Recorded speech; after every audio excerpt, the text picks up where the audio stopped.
अब गौरव की गन का मुंह उसके फादर अरविंद की तरफ था और उसके दिमाग में हजारों थॉट्स चल रहे थे। वो सोचने लगा कि पिछले कुछ सालों में कैसे उसके फादर ने हर समय उसे नीचा दिखाया था, कैसे उसका हर क्रेडिट अपने छोटे बेटे दिवेश को देते आए थे। गौरव चाहे कितनी भी मेहनत कर ले, लेकिन अरविंद कोई ना कोई कमी निकाल ही लिया करते थे। और वहीं अगर दिवेश स्कूल में बस अच्छे मार्क्स भी ले आए तो वो पूरे पूरे दिन खुश रहा करते थे। आरव की कही एक एक बात उसके पूरे दिमाग में दौड़ने लगी। वो सोचने लगा कि जब तक उसके फादर रिटायर होंगे तब तक वो खुद 50 साल के आसपास होगा और उसका छोटा भाई दिवेश यंग ब्लड होगा। उस टाइम शायद प्रॉपर्टी में अपने हिस्से के लिए वो फाइट ना कर पाए। उसने सोचा कि ये सही मौका होगा अपने फादर अरविंद को मारने का। गौरव अरविंद की तरफ गन तानकर काफी देर तक खड़ा रहा। आरव समझ गया था कि गौरव डायलेमा में था, इसलिए उसके कंफ्यूजन को दूर करने के लिए आरव ने कहा, गौरव भैया, मैं तुम्हारा कंफ्यूजन समझ सकता हूँ, लेकिन बिलीव मी कि अरविंद अंकल को मारने के बाद तुम्हारी सारी प्रॉब्लम्स दूर हो जाएंगी। गौरव ने आरव को एक लुक दिया। हर तरफ डर का माहौल था। अब गौरव की आंखें देखकर डर लग रहा था। देखो भैया, तुम्हारे पास 2 से 3 तरीके हैं। पहला तो ये कि अरविंद अंकल को मारने में मैं तुम्हारी हेल्प करूं, लेकिन फिर तुम्हें अपने आदमियों पर पूरा कंट्रोल रखना होगा। दूसरा ये कि तुम अपनी स्टेप मदर की बात मानो और मुझे मार दो। इस सिचुएशन में तुम्हारे फादर तुमसे खुश होंगे और शायद फ्यूचर में वो अपनी प्रॉपर्टी का आधा तुम्हें दे दें। आरव का दूसरा ऑप्शन सुनकर हनुमा सोच में पड़ गया और वो मन ही मन सोचने लगा, ये मिस्टर अंबानी को क्या हो गया है? पहले तो वो गौरव को उसके फादर को मारने के लिए उकसा रहे थे, लेकिन अब अचानक उन्होंने गौरव को ऐसा ऑप्शन क्यों दिया जिसमें खुद उनकी जान को खतरा है। और तीसरा तरीका है कि तुम्हें शूट नहीं करना होगा, तुम बस ऑर्डर दो और मेरे लोग इन्हें शूट कर देंगे। इसमें सबसे बड़ा फायदा यह है कि तुम किलिंग केस में भी नहीं फंसोगे और फादर की सारी प्रॉपर्टी भी तुम्हारी होगी। आई थिंक ये सबसे बेस्ट रहेगा। आरव गौरव का माइंड वॉश करने में सक्सेस हो रहा था और ये चीज अरविंद बहुत अच्छे से देख पा रहा था। सिचुएशन को अपने कंट्रोल में करने के लिए उसने तुरंत एक्शन लिया और गौरव के पीछे खड़ी सिक्योरिटी को उसने ऑर्डर दिया, सिक्योरिटी, मेरे ऑर्डर के बिना कोई भी गोली नहीं चलाएगा। ध्यान से देखो मुझे, मैं तुम्हारा बॉस हूँ, ये गौरव नहीं। ऑर्डर्स मैं दूंगा, ये नहीं। ये बात सच थी कि मेन बॉस अरविंद था। आज तक तो सारी सिक्योरिटी उसकी बात ही मानती आई थी, इसलिए जैसे ही उसने ये सब कहा उसकी सारी सिक्योरिटी कंफ्यूज हो गई और उन्होंने अपनी अपनी गन्स नीचे कर दी। ये देखकर गौरव अचानक से घबरा गया। उसे कुछ समझ नहीं आया कि अचानक से ये क्या हो गया। उसने गुस्से में अरविंद से कहा, डैड, क्या आपको मुझ पर इतना भी भरोसा नहीं? क्या आपको सच में लगता है कि मैं आपको मार दूंगा? गौरव, अभी ये बकवास बंद करो। क्या इन सब बातों का टाइम है? उसके बाद उसने आरव की तरफ देखा। आरव, मुझे लगता है कि हमें एक बार बैठकर अच्छे से बात करनी चाहिए। आरव अंदर ही अंदर मुस्कुरा रहा था। आखिर वो जो चाहता था उसमें वो सक्सेस हो गया था। अरविंद और गौरव एक दूसरे का ट्रस्ट खो चुके थे। अब वो आरव की बजाय एक दूसरे से डर रहे थे। उन बाप बेटे को डर था कि कहीं दूसरा उन्हें शूट न कर दे। अरविंद अंकल, अब बात करने का टाइम नहीं है, लेकिन मैं आपको एक शर्त पर छोड़ सकता हूँ। जब आप मुझे उस इंसान का नाम बताएंगे जिसने मेरे खिलाफ पूरी साजिश रची है। आरव, शायद तुम देख नहीं पा रहे हो कि अभी भी सारी सिचुएशन मेरे कंट्रोल में ही है। ये सारे लोग जो तुम्हें दिख रहे हैं, मेरे एक ऑर्डर पर तुम्हें शूट कर सकते हैं। इतने देर से हैकर डीके जो स्टडी रूम में था वो इसी वक्त रूम से बाहर निकला और खुश होकर बोला, मिस्टर अंबानी, मुझे नेटवर्क क्लाउड में कुछ ऐसा मिला है जिसे देखकर आप बहुत खुश होंगे। ये सुनकर आरव के फेस पर स्माइल आ गई, लेकिन अरविंद का पूरा फेस उतर गया। उसने सारे राज नेटवर्क क्लाउड में ही छुपा रखे थे।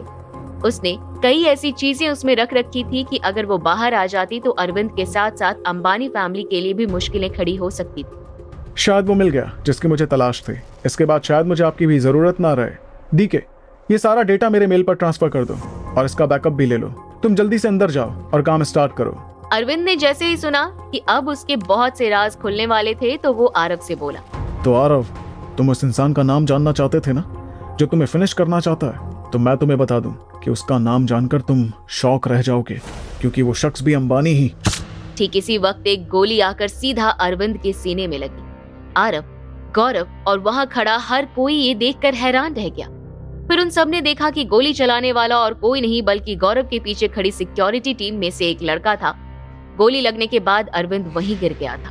अब वो लड़का दूसरी गोली चलाने की तैयारी कर रहा था कि ठीक इसी वक्त हनुमान नीचे रोल होकर अरविंद को दूर ले गया और उसने दूसरी गोली लगने से उसे बचा लिया। लेकिन जब गौरव ने देखा कि उसके पीछे खड़ा एक लड़का लगातार उसके फादर को शूट करना चाह रहा था, तो उसने अपनी गन निकाली और उस लड़के पर लगातार 7-8 फायर किए। वो वहीं ढेर हो गया और अगले ही पल मर गया। उसके बाद आरव ने तुरंत हनुमा को देखा। हनुमा, जल्दी बताओ कि अरविंद अंकल की क्या सिचुएशन है। मिस्टर अंबानी, गोली ठीक इनके सीने में लगी है, पता नहीं कि ये सरवाइव कर पाएंगे या नहीं। ये सुनकर अरविंद की वाइफ डिम्पी रोने लग गई। नहीं, ऐसा नहीं हो सकता, आप मुझे छोड़कर नहीं जा सकते। आरव ने महसूस किया कि अगर तुरंत अरविंद का ट्रीटमेंट नहीं करवाया गया तो सिचुएशन काफी बिगड़ सकती थी और ये आरव के लिए काफी हार्मफुल होता। आंटी, कुछ नहीं होगा अरविंद अंकल को, आप परेशान मत हो।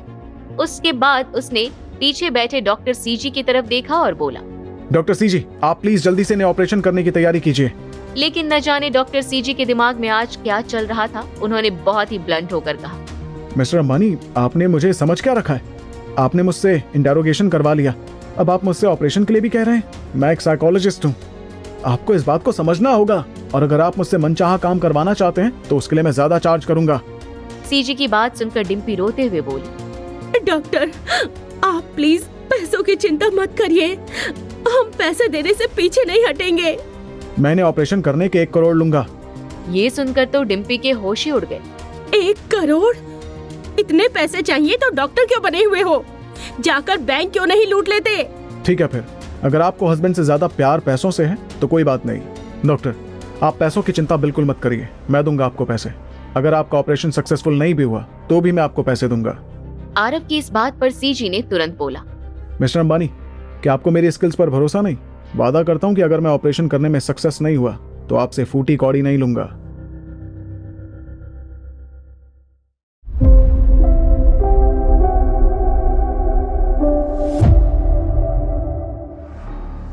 आरव के ऑर्डर्स के बाद डॉक्टर सीजी जल्दीबाजी में अरविंद के पास आया। वो जमीन पर पड़े खून से लथपथ अरविंद को ध्यान से देखने लगा।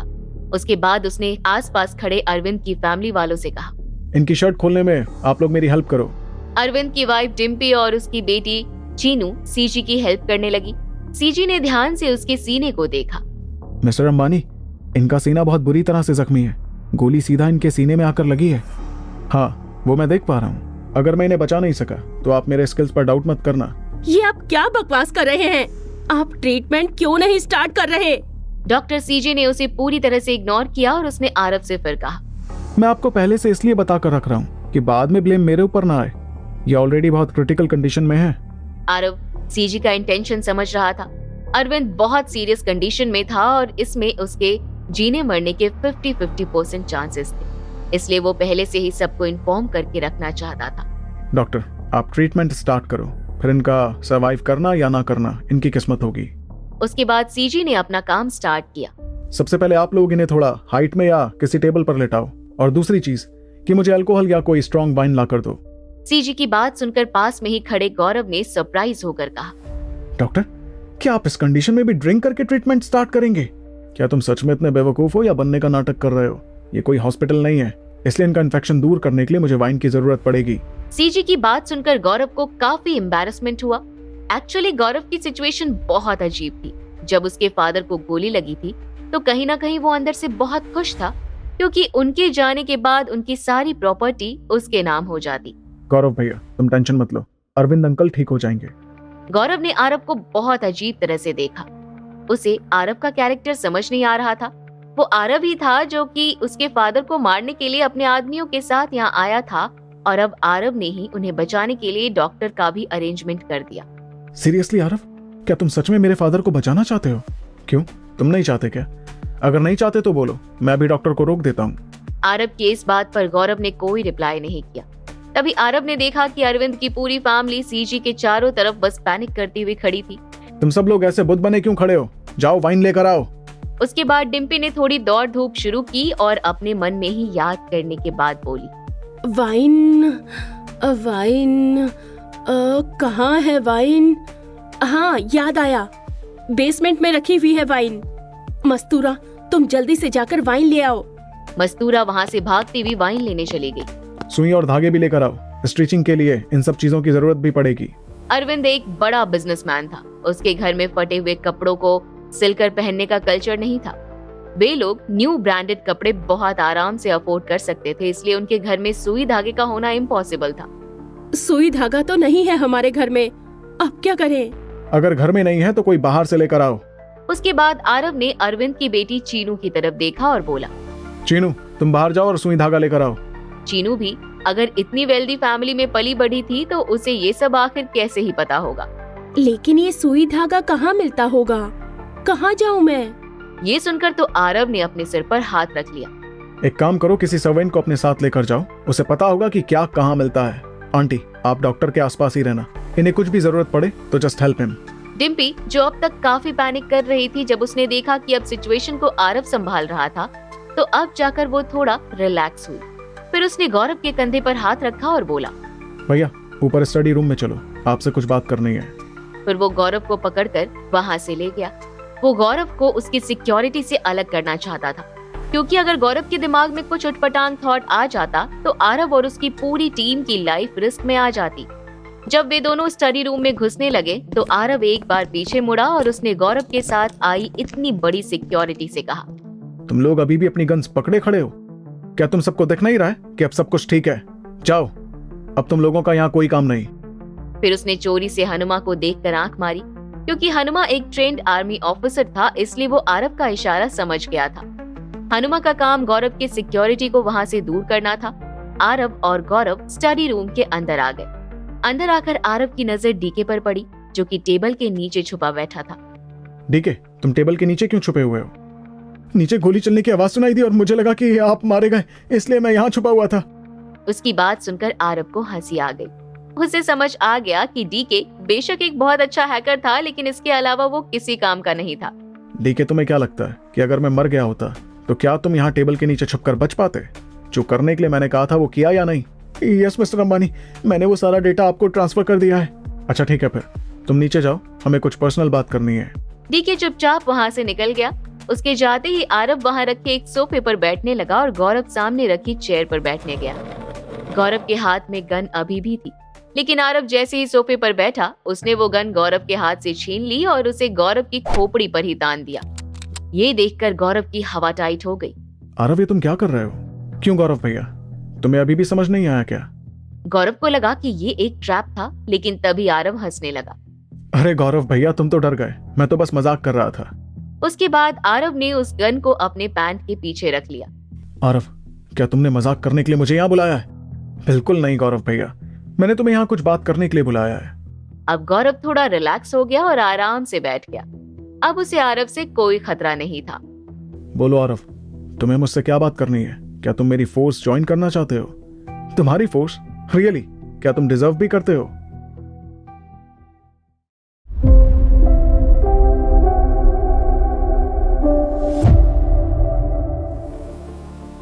स्टडी रूम फर्स्ट फ्लोर पर था और नीचे ग्राउंड फ्लोर पर आरव और गौरव दोनों की ही फोर्सेस हाथ में गन्स लिए खड़ी थी। लेकिन इस सिचुएशन में सबसे बड़ी प्रॉब्लम ये थी कि दोनों को ही एक दूसरे पर भरोसा नहीं था। देखो गौरव भैया, अगर हम दोनों एक हो जाते हैं तो इसमें हम दोनों का ही फायदा है, क्योंकि तुम कुछ भी कर लो लेकिन मेरी बराबरी नहीं कर पाओगे। तुम मेरे लेवल तक कभी नहीं पहुंच सकते हो। बेशक तुम्हारे नाम में भी अंबानी लगा हुआ है, लेकिन मैं गारंटी के साथ कह सकता हूँ कि तुम अंबानी फैमिली रिकॉर्ड तक में नहीं होंगे। गौरव को आरव की बातें तीर की तरह चुभ रही थी। उसे समझ नहीं आ रहा था कि अगर आरव को ये सब बातें ही कहनी थी तो उसने उसे ऊपर स्टडी रूम में क्यों बुलाया। वहीं अगर मेरी बात करो तो मैं अंबानी फैमिली का मेन ब्लड हूँ। बेशक इस वक्त मेरी सिचुएशन थोड़ी वीक है, लेकिन फिर भी मैं तुम्हारे कंपेयर में बहुत पावरफुल हूँ। फैमिली का बहुत बड़ा बिजनेस मेरे फादर के कंट्रोल में है। तुम चाहकर भी मेरा कुछ नहीं बिगाड़ सकते। एक इंसान अपनी मौत बर्दाश्त कर सकता है, लेकिन इंसल्ट नहीं। आरव अपनी बातों के थ्रू गौरव का कॉन्फिडेंस डाउन कर रहा था, जो कि गौरव को बहुत बुरा लगा। आरव, मैंने सोचा था कि तुमने मुझे यहाँ कुछ इंपॉर्टेंट बात करने के लिए बुलाया होगा, लेकिन तुम मुझे बस ह्यूमिलेट कर रहे हो। इसलिए बेटर है कि मैं नीचे अपने फादर के पास जाऊं। गौरव अपनी चेयर से उठकर वहां से बाहर जाने लगा, लेकिन ठीक इसी वक्त जो गन आरव ने अपने पैंट के पीछे रख रखी थी उसे बाहर निकाला और उसके साथ कुछ हरकत करने लगा, जिसकी आवाज रूम से बाहर निकल रहे गौरव के कानों में भी पड़ी और वो डरकर वहीं रुक गया। उसे डर था कि कहीं आरव पीछे से उसे शूट न कर दे। वो पीछे मुड़ा। आरव, ये क्या हरकत है? क्या तुम मुझे शूट करना चाहते हो? आरव के फेस पर बस मुस्कान थी और वो एकटक गौरव को देख रहा था। अगर तुम मुझे मारना ही चाहते हो तो ये खेल क्यों? चुपचाप मुझे शूट क्यों नहीं कर देते? ऑलरेडी आज तुम मुझसे बहुत कुछ छीन चुके हो। आरव अपने सोफे से खड़ा हुआ। मैं जानता हूँ गौरव भैया कि इस वक्त किसी भी तरह तुम बस इस रूम से बाहर जाना चाहते हो, लेकिन जाने से पहले क्यों ना एक बार तुम मेरा एनालिसिस सुन लो। गौरव आरव को ध्यान से सुनने लगा कि आरव क्या कहना चाहता है। देखो, अगर तुम इस रूम से बाहर जाते हो तो पहली सिचुएशन ये हो सकती है कि पीछे से मैं तुम्हें शूट कर दूं और तुम्हारी लाइफ यहीं खत्म हो जाए। और दूसरी सिचुएशन ये कि चलो अगर मैंने तुम्हें नहीं भी मारा और तुम सेफली नीचे चले गए, लेकिन उसके बाद क्या होगा अगर तुम्हारे फादर सरवाइव कर गए तो? गौरव को समझ नहीं आया कि आरव किस बात को हाईलाइट करना चाह रहा था। मैं बताता हूँ कि ऐसी सिचुएशन में क्या होगा। तुम मेरे साथ इस स्टडी रूम में आए थे, ये तुम्हारी स्टेप मदर ने अपनी आंखों से देखा है, और तुम्हारे फादर के ठीक होने के बाद ये बात वो उन्हें जरूर बताएंगी। ये जानने के बाद तुम्हारे फादर तुम पर कभी भरोसा नहीं करेंगे। गौरव ने महसूस किया कि आरव एकदम ठीक कह रहा था। उसकी स्टेप मदर ने आरव के साथ उसे यहाँ आते हुए अपनी आंखों से देखा था। अब जाकर उसे आरव का पूरा प्लान समझ आया। आरव जानबूझकर उसे यहाँ लाया था ताकि वो गौरव और उसकी फैमिली का आपस में बिलीव ब्रेक कर सके। आरव, तुम कितने बड़े कमीने हो, तुमने मेरी पूरी लाइफ खराब कर दी। अब मेरे फादर मुझ पर कभी भी बिलीव नहीं करेंगे। यस, अब तुम एकदम सही जगह पर हो। अब तुम फैमिली के लिए बिल्कुल यूजलेस हो, लेकिन फिर भी तुम्हारे पास सर्वाइव करने का एक रास्ता है, अगर तुम मेरी बात मानो तो। गौरव अभी भी आरव को बहुत गुस्से में देख रहा था, लेकिन तभी आरव ने अपनी गन की सारी गोलियां निकाल दी और उन्हें नीचे फेंक दिया। देखो, अब मैंने सारी गोलियां भी निकाल दी हैं। बिलीव मी, मैं तुम्हें शूट नहीं करूंगा। गौरव ने महसूस किया कि कम से कम अब उसकी जान को कोई खतरा नहीं था। बताओ आरव, वो कौन सा रास्ता है? एक आखिरी रास्ता, अगर तुम मेरे लिए काम करो तो। ये सुनकर गौरव की आंखें खुली की खुली रह गई। पहले उसने गौरव को उसकी फैमिली से अलग किया और अब वो चाहता था कि गौरव उसके लिए काम करे। गौरव भैया, इसमें तुम्हारा कोई लॉस नहीं है। अगर तुम मेरे लिए काम करोगे तो ना सिर्फ तुम एक वेल्दी इंसान बनोगे, बल्कि तुम्हारा स्टेटस भी हाई हो जाएगा। नहीं तो ऐसी नर्क की जिंदगी जीते रहोगे। गौरव सोच में पड़ गया कि क्या डिसीजन ले, क्योंकि उसे जो भी डिसीजन लेना था अभी ही लेना था। ठीक है आरव, मैं तुम्हारे लिए काम करने के लिए रेडी हूँ। क्या तुमने ठीक से सोच लिया है? ठीक से सोचने के लिए कुछ बचा ही नहीं। मेरे पास और ऑप्शन ही क्या है आरव? मेरे फादर लाइफ में अब मुझ पर कभी भी भरोसा नहीं करेंगे, इसलिए बेटर है कि अपने रास्ते अब मैं खुद ही बनाऊं। आरव चलकर उसके पास आया और उसका कंधा थपथपाते हुए बोला, बिलीव मी, तुमने गलत डिसीजन नहीं लिया है। अगर तुम हमेशा मेरे लिए लॉयल रहोगे तो मैं भी वादा करता हूँ कि मैं तुम्हें कभी डिसअपॉइंट नहीं करूंगा। अब सबसे पहले मुझे ये बताओ कि उस लड़के ने अरविंद अंकल को क्या तुम्हारे इशारे पर शूट किया है? क्या वो सब कुछ तुम्हारा किया हुआ सेटअप था? अभी तक ये पता नहीं चल पाया था कि गौरव के पीछे खड़े उस सिक्योरिटी वाले ने आखिर अरविंद को क्यों शूट किया। आरव ने गौरव से इसलिए पूछा क्योंकि उसे शक था कि कहीं उसने ऐसा गौरव के कहने पर किया होगा, और अगर ऐसा होता तो आरव को गौरव से सतर्क रहना होता, क्योंकि जो इंसान अपने फादर को मार सकता था वो कुछ भी कर सकता था। उस पर इतनी जल्दी भरोसा नहीं किया जा सकता था। लेकिन गौरव ने आरव के सवाल का तुरंत जवाब दिया। आरव, क्या तुम्हें सच में लगता है कि मैं अपने फादर को मार सकता हूँ? मेरे मन में क्या चल रहा है वो अलग बात है, लेकिन इसका मतलब ये तो नहीं है ना कि मैं सच में उन्हें मार दूंगा। गौरव की बात सुनकर आरव सोच में पड़ गया, क्योंकि अरविंद को अगर गौरव ने नहीं मरवाया था तो फिर इसके पीछे कौन हो सकता था? नहीं भैया, मैं तुम पर ब्लेम नहीं कर रहा, ये बस मेरी थ्योरी थी। अब मुझे ये बताओ कि तुम्हारे फादर के मरने से तुम्हारे बाद सबसे ज्यादा फायदा किसको होगा? गौरव ने 2 सेकंड सोचा और तुरंत बोला, ऑफ कोर्स मेरी स्टेप मदर को। ओह, तो इसका मतलब ये उसका काम है। वो बहुत ही मतलबी औरत है। मैं नीचे जाकर उसे अभी बताता हूँ, अगर उसने ऐसा किया है तो। रुक जाओ, तुम कितने इम्पेशेंट हो यार। तुम्हें क्या लगता है कि तुम उससे पूछोगे और वो हाँ कर देगी? एक बात हमेशा ध्यान रखो कि बिना एविडेंस के कभी भी किसी पर ब्लेम मत लगाओ, नहीं तो तुम खुद मुश्किलों में पड़ जाओगे। तो अब हम क्या करें आरव?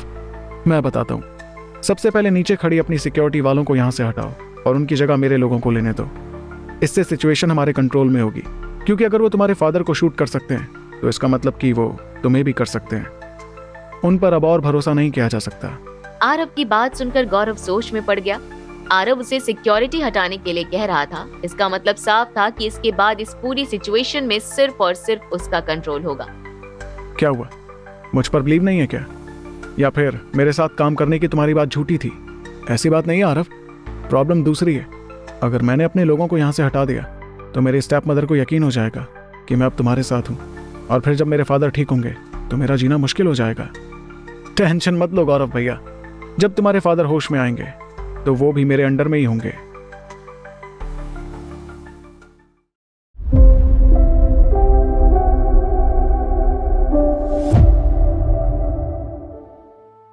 आरव और गौरव दोनों स्टडी रूम से बाहर निकल गए और सीधे लिविंग एरिया की तरफ आ गए थे।